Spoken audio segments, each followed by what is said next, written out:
Hello, this is Diego Mangabeira, and welcome to BoringSales. On this episode, we're going to talk about cold email deliverability and why you're landing in spam.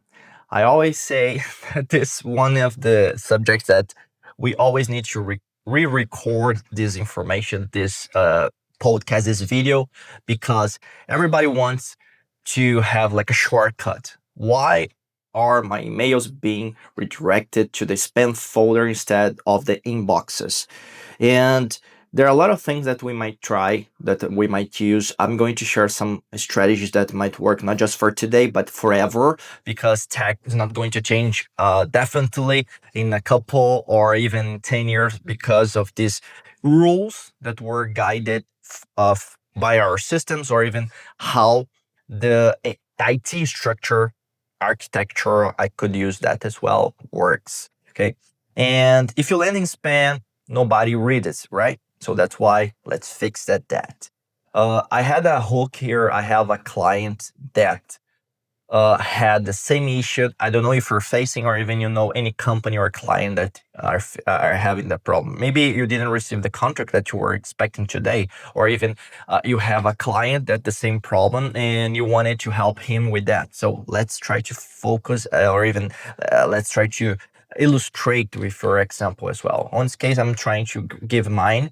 A client was expanding, for instance, 3,000 a month on a sequence 2. It was a specific one. I'm not going to share the name, but he was sending 500 email a day. Okay. Reply rates were terrible on this case, really low. I, it's like 0.00005%, something like that. They thought the copy was bad, and that was the issue. The copy was good. I even mentored them in order to use the best words, and they were translating into a real value for the client, for their clients.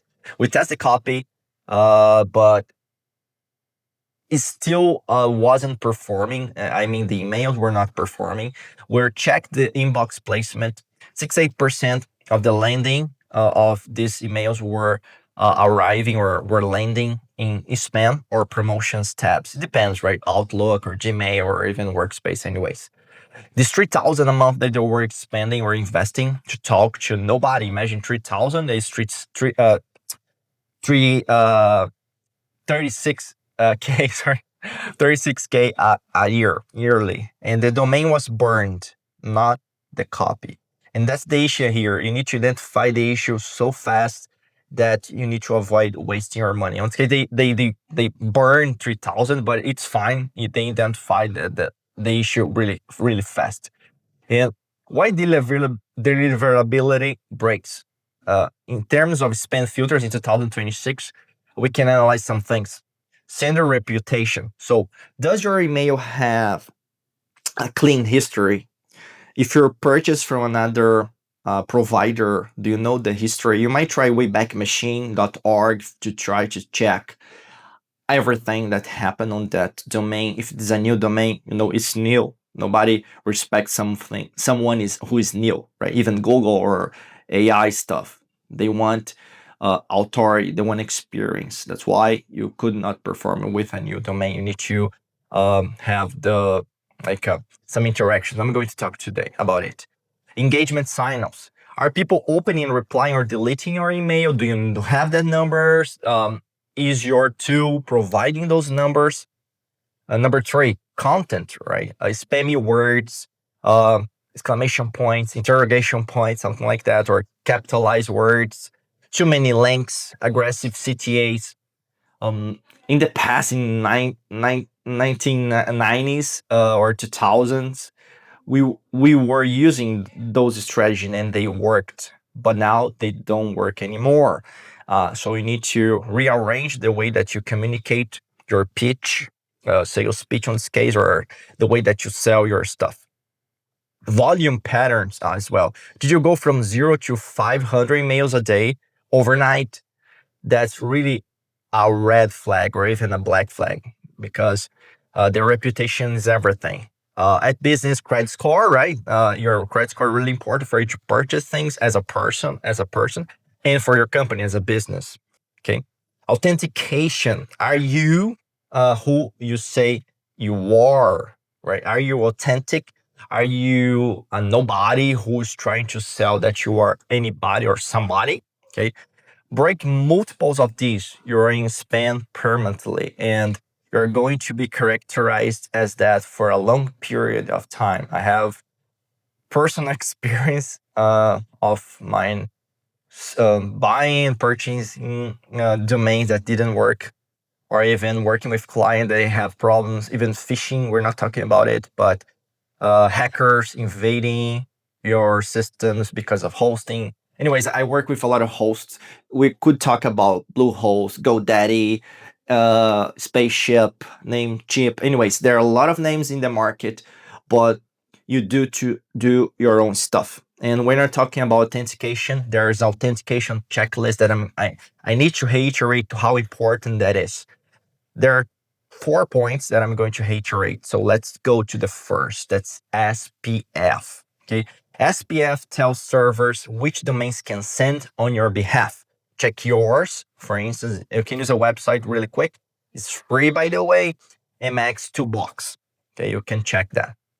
DKIM, okay, or DKIM, okay, is a digital signature. Provide your email wasn't tampered in transit.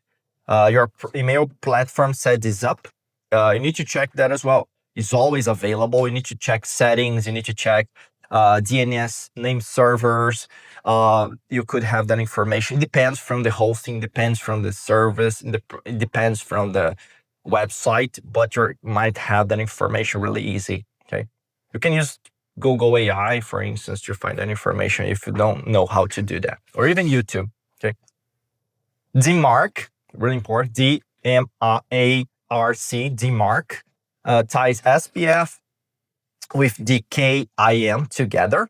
And this is a really important. Everybody knows this, the first two, but they forgot the third. That's DMARC.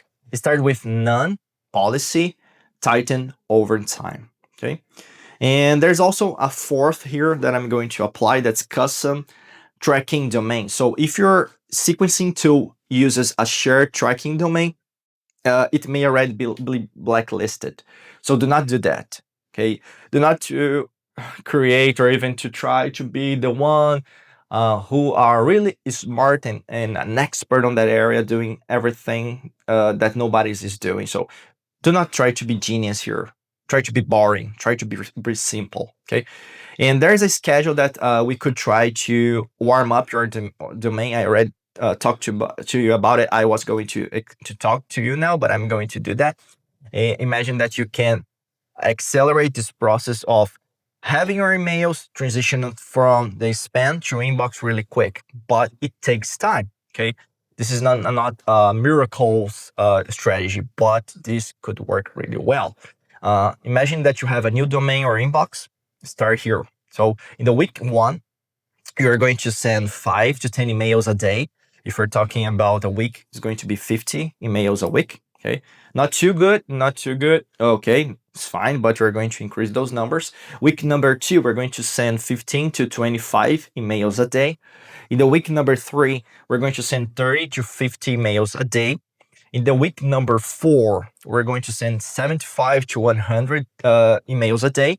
In the month 2, that we're going to start after the week 4, most of the time, we're going to scale if engagement is healthy. And that really translates to something that all the websites or even the health checkers, they're going to check, oh, this is really legit. And there are some tools that you might try to do so, like MailReach. You might try Warm Up Inbox and also LemWarm, LemWarm, LemWarm. Okay, don't launch on this case cold email from a second domain ever as well. Okay, spam filters, they read your email and this trigger them. Okay, more than 2 clicks in a body, so try to have just 1 click. Images in cold email, try to avoid it, even the signature. I did a lot of tests, especially in the signature. Try to send plain text. Oh, Diego, but I have my website. Do not try to use it. If you need to use it, try to create a space. Imagine your website, period, space, con. Okay.